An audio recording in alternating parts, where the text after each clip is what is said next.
Good afternoon. I am Aleksandar Apostolovski, a researcher, a writer, and a teacher from the southernmost northern country in Europe, North Macedonia.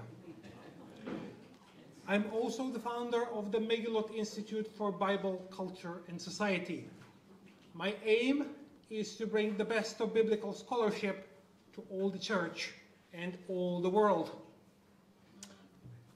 It's my pleasure to present a reflection to this extremely important symposium and to consider the importance of story not only within biblical poetry but also within a broader picture of the representations of God within the Hebrew Bible or Old Testament.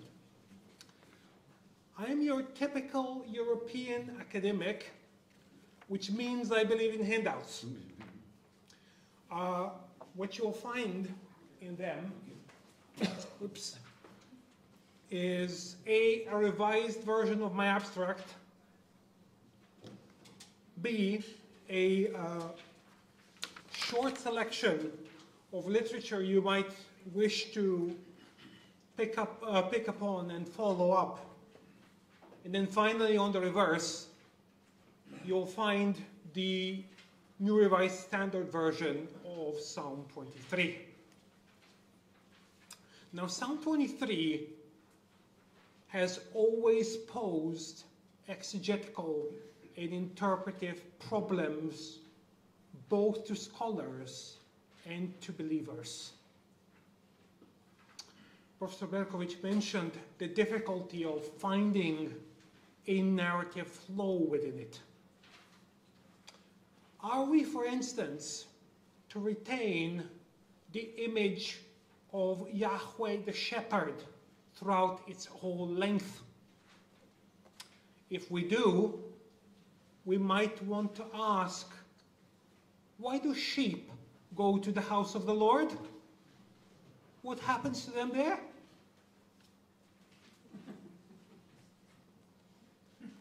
Also, it seems as though the way our psalmist talks about Yahweh in the third person and the way our psalmist talks to Yahweh, second person address, this change appears to be erratic. There's no apparent reason as to why we begin with third person discourse in verses 1 to 3, and then we switch to second person in 4 and 5, only to return to third person discourse in verse 6. Also, and here's where I derive my title, what about the implicit, explicit, and referential mentions of the name Yahweh? The name Yahweh frames this whole poem, and that's part of the reason why it is a whole. Yahweh is my shepherd. And then finally, I will dwell in the house of Yahweh. But there are two other references to Yahweh. If you look at verse 4, you, singular, thou, art with me. That's the third. The reference to Yahweh, which often is ignored, is in verse 3. He leads me in paths of righteousness for his name's sake. Whenever biblical poets mention the name Yahweh or allude to the name Yahweh, they evoke Yahweh's presence. The important thing to notice is that these references to Yahweh's presence in Yahweh's name occur at turning points in the psalm. Crucially, I think, they correspond to the switch between third and second person address.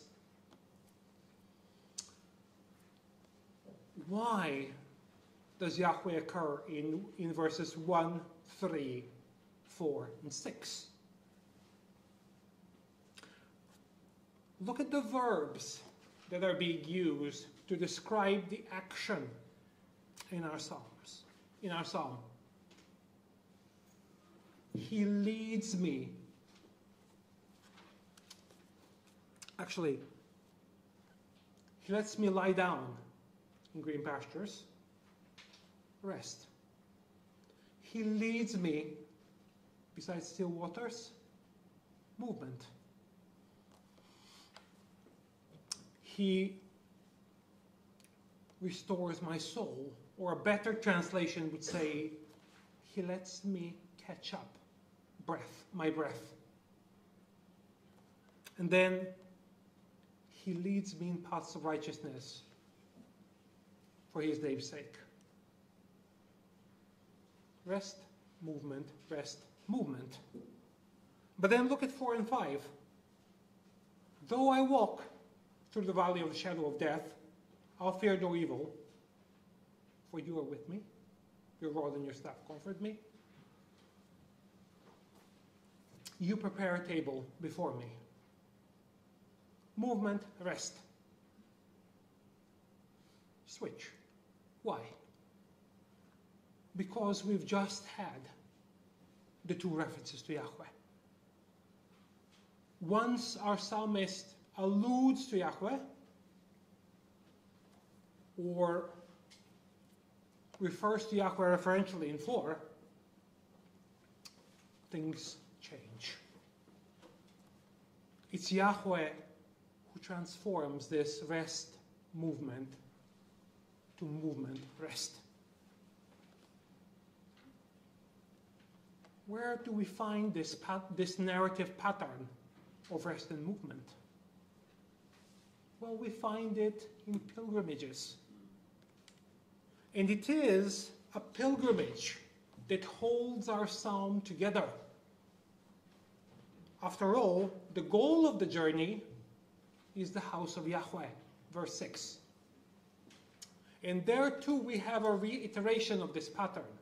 Surely goodness and mercy will chase me, and I will dwell in the house of Yahweh.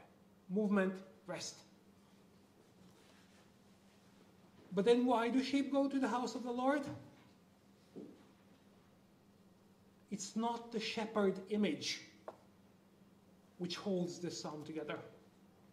It's the pattern of pilgrimage. There are 3 different images of Yahweh, in fact. The shepherd image is there in verses 1 and 2. But then, verses 3 to 4 switch to the image of a guide, even a royal guide. Finally, we have the image of a host, domachin, in verses 5 and 6.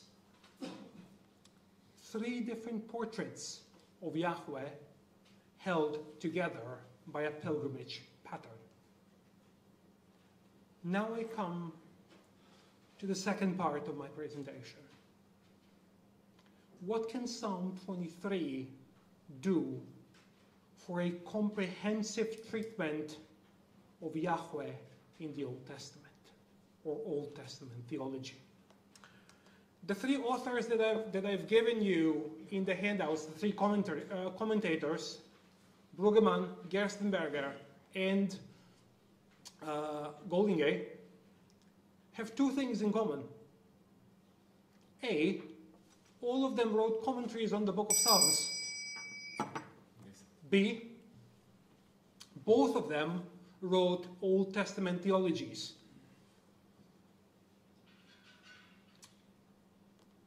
All three of them find the book of Psalms to be very important for their theological reflections on what the Old Testament has to say about Yahweh. But all three of them draw very, very different conclusions. And the shapes of their Old Testament theologies are consequently very, very different. I think part of the reason as to why this is has to do with three different notions of the word story or the word narrative. If you read Gerstenberger, professor of Old Testament theology at Marburg for many years, the story he wishes to tell is the story behind Psalm 23. The story of a cultic, of a worship ceremony within a family circle. Something that our Serbian neighbors call kućna slava. Brueggemann, on the other hand, is interested in the world in front of the text. The world that is generated by the process of a rhetorical construct called Israel constructing a rhetorical picture of a Yahweh by the means of telling testimonies about what Yahweh does and who Yahweh is. Finally, Goldingay. Goldingay's theology is the most comprehensive out of these three. But his notion of a story in Psalm 23 is a gospel, a good news. Again, a testimony, just like Brueggemann, but a testimony which requires historical validation. Because if Yahweh didn't do what Israel claims Yahweh did, then there are serious questions to be asked about the kind of testimony and the kind of a witness we're dealing with. All three authors use biblical poetry, in Psalm 23 in particular, in very different ways. 2 minutes. They draw very different conclusions about the shape of Old Testament theology. I'd say that the reason for their differing conclusions has actually got to do with the nature of biblical poetry. It is often open-ended and multifaceted. It allows for multiple voices. Unlike biblical narrative, it doesn't desire or move towards closure. There is no such thing as meta-poetry as there is meta-narrative. And I think listening to the multiple voices of the Psalms within a single Old Testament theology is of paramount importance if we want to avoid the problem of the domination of the narrative voice. It's there, it's important, it needs to be heeded, but it's not the only voice. Just as there are three different images of Yahweh in Psalm 23: the shepherd, the guide, and the host. I'd like to thank the hosts of this symposium once again. It was a pleasure to address you. Thank you.